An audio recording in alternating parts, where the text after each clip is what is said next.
ভাই আপনার কি লাগবে দাদা? এখন 80 টাকা কেজি। ভাই আপনার কি লাগবে দাদা?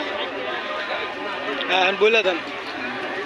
হ্যাঁ ভাই, শরীর দুর্বল, গ্যাস পায়খানা ক্লিয়ার, প্রচুর গাছের খেলে বস, নারী থাকে চির বস। এই যে জীবনে যৌবনে করছে যে ভুল, সে খাবো শিমুলের মূল। যে পুরুষ কাছে নারীর কাছে ধরা, সে খাবো আকর করে গাছ। এই যে আকর করে গাছ আছে, এই যে সবেদ মুসলি, সালিম মিস্ত্রি, আপনার এই যে হরতকি, আমলকি, বয়রা, শিমুলের মূল, শতমূল, তালমূল, বীর্যমূল, অশ্বগন্ধা, বিভিন্ন রকমের গাছ গাছালি পাবেন আমার কাছে। এই যে এটা বীর্যমণি, এটা পাতলা বীর্য, ঘন হবে, সময় বৃদ্ধি করবে, গ্যাসের জন্য কাজ করে এটা। হ্যাঁ, এটা ভিজে গ্যাসের জন্য। এটা ভিজে ভালো লাগে। এটা আপনার পাউডার আছে, পাউডার করে খাবেন। কাঁঠাল কই যায়? পাউডার আছে এই যে এই জায়গায়, এই যে পাউডার, বীর্যমণি পাউডার এটা।